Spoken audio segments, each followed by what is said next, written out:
1,25,000 പേർക്ക് 100 കോടി രൂപയുടെ ക്ലെയിമാണ് മെഡിസെപ്പിൽ കിട്ടാനുള്ളത്. നമ്മൾ മെഡിസെപ്പിനെ കുറിച്ച് ഒരുപാട് വീഡിയോസ് ചെയ്തു, ഒരുപാട് ആളുകൾക്ക് അതിന്റെ ഗുണം കിട്ടി.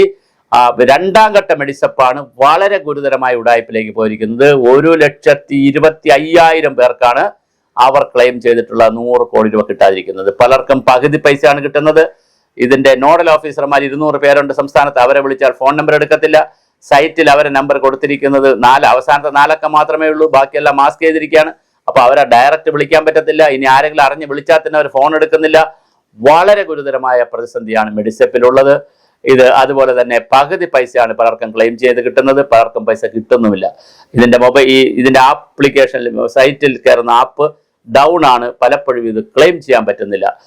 അതേസമയം ഓംബുഡ്സ്മാൻ ഇതിനു വേണ്ടി ഒരു ഓംബുഡ്സ്മാനെ വെച്ചു. ആ ഓംബുഡ്സ്മാനിൽ ഇപ്പോൾ ഒരുപാട് കേസുകൾ വന്നപ്പോൾ അങ്ങനെ കേസ് ഓംബുഡ്സ്മാൻ എടുക്കണ്ട എന്നുള്ള ഓർഡറും സർക്കാർ ഇറക്കി. പിന്നെ സർക്കാരിന്റെ ഒരു ക്ലെയിം കിട്ടിയില്ലെങ്കിൽ ആളുകൾക്കുള്ള ഏക ആശ്രയം എന്ന് പറയുന്നത് അഡ്മിനിസ്ട്രേറ്റീവ് ട്രിബ്യൂണലിൽ പോയി പല ആളുകളും കേസ് പറഞ്ഞിട്ട് ഇതിൽ നിന്ന് ഒഴിവായിട്ടുണ്ട്. പിന്നെ കുറെ പേര് ക്ലെയിം കിട്ടിയില്ല എന്ന് പറഞ്ഞ് പോകുന്നത് ഉപഭോക്തൃ തർക്ക പരിഹാര കൺസ്യൂമർ പ്രൊട്ടക്ഷൻ കൗൺസിൽ പോകാറുണ്ട്. ഉപഭോക്തൃ തർക്ക പരിഹാര കൗൺസിൽ എന്ന് പറയുന്ന ഉപഭോക്താക്കളുടെ തർക്ക പരിഹാര സംവിധാനമുള്ള കൺസ്യൂമർ പ്രൊട്ടക്ഷൻ കൗൺസിലുകളുണ്ട് എല്ലാ ജില്ലയിലും. അവിടെ പോയിട്ടാണ് ഇവർ ക്ലെയിമുകളൊക്കെ ശരിയാക്കി എടുക്കുന്നത്. വളരെ പരിതാപകരമാണ് മെഡിസെപ്പിന്റെ ഒരു കാര്യം. ഞാൻ നേരത്തെ പിന്നെ അതിനകത്ത് കേൾക്കുന്ന ഒരു കാര്യം, ഓറിയന്റൽ ഇൻഷുറൻസിനാണ് ആദ്യം ഇവർ ഇത് കൊടുത്തത്.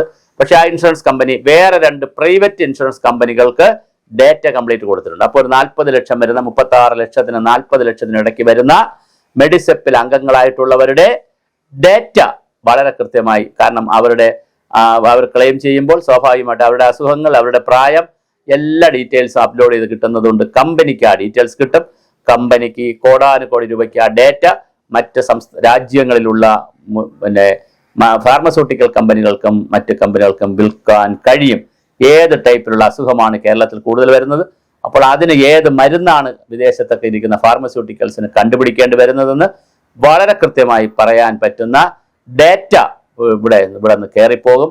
ആ ഡേറ്റ കയറിപ്പോകാതിരിക്കാൻ വേണ്ടിയിട്ടാണ് ഓറിയന്റൽ ഇൻഷുറൻസിനെ പോലുള്ള കമ്പനികളെ ഏൽപ്പിക്കുകയും കുറെ കൂടി രഹസ്യ സ്വഭാവം അതിനകത്ത് വേണമെന്നുള്ളത്. പക്ഷേ അവർ സബ്ലെറ്റ് ചെയ്തു, സബ് കോൺട്രാക്ട് കൊടുത്ത് വേറെ 2 ഏജൻസികളെയാണ് കൊടുത്തത്. ഇത് വലിയൊരു വിഷയമായി ഉയർന്നു വന്നിട്ടുണ്ട്. ഡേറ്റ ചോർജ പ്രത്യേകിച്ച് ഈ ഗവൺമെന്റിന്റെ കാലത്ത് രമേശ് ചെന്നിത്തലയൊക്കെ ഉയർത്തിക്കൊണ്ടുവന്ന വലിയൊരു ചോദ്യമാണ്. കഴിഞ്ഞ ഗവൺമെന്റിന്റെ കാലത്ത് ഈ 10 വർഷത്തിനിടയിൽ ഉയർത്തിക്കൊണ്ടുവന്ന അത് നമ്മുടെ ആരോഗ്യവകുപ്പ് മന്ത്രി ശൈലജ ടീച്ചർ ഇരുന്നപ്പോഴും ഇതേ വിഷയം ഉയർന്നു വന്നു. പിന്നെ വീണ ജോർജ് ഉള്ളപ്പോഴും ഇതേ വിഷയം ഉയർന്നു വന്നു. നമ്മുടെ പണം സംസ്ഥാനത്ത് വരുന്ന ഒരുപാട് ഇതെന്താണ് ഡേറ്റ, പണമല്ല ഡേറ്റ, നമ്മുടെ കയ്യിലുള്ള ഡേറ്റ വളരെ കൃത്യമായി വിദേശ രാജ്യങ്ങളിലേക്ക് പോകാനുള്ള സാധ്യതയുണ്ട്. അങ്ങനെ പോകുന്നത് തീർച്ചയായിട്ടും നമ്മുടെ ആരോഗ്യരംഗത്തെ വീണ്ടും ഒരു പണാധിപത്യത്തിന്റെയും പുതിയ മരുന്നുകളുടെയും പറുദീസയാക്കി മാറ്റാനുള്ള എല്ലാ ഇപ്പോൾ തന്നെ ആരോഗ്യ മേഖലയിലെ ഏറ്റവും വലിയൊരു പ്രശ്നം ഔട്ട് ഓഫ് പോക്കറ്റ് എന്നുള്ള നിലയിൽ 60-65% ആളുകളും സ്വകാര്യ മേഖലയിലേക്ക് പോകുന്നത്. സ്വകാര്യ മേഖലയുടെ അടുത്ത പ്രശ്നം സ്വകാര്യ സ്ഥാപനങ്ങൾ ഒന്നൊന്നായി വിദേശ കോർപ്പറേറ്റുകൾ വാങ്ങുകയാണ്. അപ്പോൾ കേരളത്തിലെ ആരോഗ്യരംഗം അതീവ ഗുരുതരമായ പ്രതിസന്ധിയിലൂടെയാണ് കടന്നു പോകുന്നത്.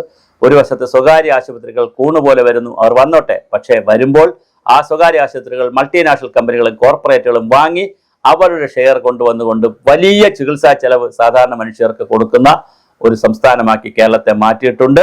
അങ്ങനെ മാറ്റിയതിന്റെ ഭാഗമായിട്ട് നമുക്കിവിടെ വലിയ പ്രതിസന്ധി വന്നിട്ടുണ്ട്. ഈ പ്രതിസന്ധികളെ തരണം ചെയ്യാൻ മെഡിസെപ്പ് പോലുള്ള ഇൻഷുറൻസ് പദ്ധതികൾക്ക് കഴിയുമെന്നിരിക്കെ അതിനകത്തും ഈ ഉടായ്പും കാര്യങ്ങളൊക്കെ വന്നു. ഞാൻ പറഞ്ഞല്ലോ 1.25 ലക്ഷം 1,25,000 പേരുടെ ക്ലെയിമാണ് മുടങ്ങിക്കിടക്കുന്നത്. ഏകദേശം 100 കോടി രൂപയുടെ ക്ലെയിം മുടങ്ങിക്കിടക്കുകയാണ്. അതുകൊണ്ട് തന്നെ മെഡിസെപ്പ് ഉണ്ടെന്നും പറഞ്ഞ് ഹോസ്പിറ്റലിൽ ചെന്ന് വലിയ ആവേശത്തിൽ ചികിത്സയെല്ലാം നടത്തും.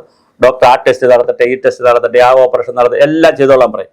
അവസാനം ചെയ്തു കഴിഞ്ഞ് രോഗി മരിച്ചും പോകും, അല്ലെങ്കിൽ രോഗിക്ക് ആവശ്യമായ ഗുണം കിട്ടുകയില്ല. കുറേ ദിവസം വെന്റിലേറ്ററിലും കിടക്കും. അവസാനം ഇറങ്ങുമ്പോൾ വലിയൊരു ബില്ല് 8 ലക്ഷം 10 ലക്ഷം 15 ലക്ഷം എന്നൊക്കെ പറയണം. എന്തോ ഒന്നുമല്ല, ഒരു ദിവസം ഒരു ഹോസ്പിറ്റലിൽ നിന്ന് 6 ലക്ഷം 7 ലക്ഷമൊക്കെ ബില്ല് ഇറങ്ങണത്. ചുമ്മാ എഴുതുകയാണ് 80,000 60,000 എന്ന് പറഞ്ഞ് ഉള്ള ടെസ്റ്റുകളും ഉള്ള പിന്നെ ഫെസിലിറ്റീസും ഒക്കെ എഴുതി 4,000 രൂപ 5,000 രൂപയൊക്കെയാണ്, 4,000 മുതൽ 5,000 6,000 രൂപയൊക്കെയാണ് പെർ ഡേ റൂം റെന്റ്. ഇത് വളരെ വലിയ അനീതിയാണ് നടക്കുന്നത്. പക്ഷെ ആരോട് പറയുക, നമുക്കിതൊന്നും ചോദ്യം ചെയ്യാനൊരു സംവിധാനം ഇവിടെ ഇല്ല. വലിയ അനീതിയാണ്, കൊടിയ അനീതിയാണ്. സർക്കാർ സംവിധാനങ്ങളാണെങ്കിൽ തളർവാദം പിടിച്ചു വരുന്ന സംവിധാനം, അവിടെ പോയാൽ റൂമും ഇല്ല, ആശുപത്രി ഇല്ല, പഞ്ഞിയില്ല, നൂലുമില്ല, പിന്നെ ബ്ലേഡും ഇല്ല എന്നുള്ള സ്ഥിതിയിലാണ് സർക്കാർ ആശുപത്രി ഓടുന്നത്. അതിനിടയിൽ സ്വകാര്യ ആശുപത്രിയിലേക്കാണ് ആളുകൾ പോകുന്നത്. അവിടെ തീവെട്ടിക്കൊള്ളയാണ് നടക്കുന്നത്. എന്നാൽ ആ തീവെട്ടിക്കൊള്ളയിൽ നിന്ന് ഒന്ന് മോചനം നേടാൻ വേണ്ടി ഇൻഷുറൻസ് എടുക്കാമെന്ന് വിചാരിച്ചാൽ മെഡിസെപ്പ് എടുത്തവർ പെട്ടു നിൽക്കുകയാണ്. വളരെ വലിയ തോതിലാണ് അവരുടെ പ്രശ്നങ്ങൾ നിൽക്കുന്നത്. ഞാൻ പറഞ്ഞ 2 പ്രശ്നങ്ങളാണ്. ഒന്ന്, അവർക്ക് 1.25 ലക്ഷം ആളുകൾ ക്ലെയിം ചെയ്തിട്ട് ഒരു 100 കോടി രൂപ വരെ ക്ലെയിം ചെയ്തിട്ട് അത് കിട്ടിയിട്ടില്ല. അവർക്ക് അത് ക്ലെയിമായി തന്നെ കിടക്കുകയാണ്. അടിയന്തരമായി സർക്കാർ അതിനകത്ത് ഇടപെടണം.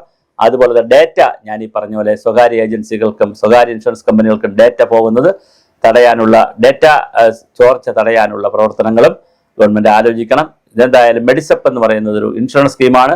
പക്ഷെ അതിൽ പരാതിയോട് പരാതി മാത്രമേ അതിനകത്തുള്ളൂ. ഒരു കാരണവശാലും ആർക്കും അത് ഇഷ്ടപ്പെടാത്തൊരു പദ്ധതിയായി മാറിയിരിക്കുകയാണ്. അതുകൊണ്ട് മെഡിസെപ്പ് സമ്പൂർണ്ണമായി പുനർനിർവചിക്കണം. ഇനി പുതിയ ഗവൺമെന്റ് വരണമായിരിക്കും. പുതിയ ഗവൺമെന്റ് വരുമ്പോൾ ആരായാലും അത് ഗൗരവമായി പരിഗണിക്കട്ടെ.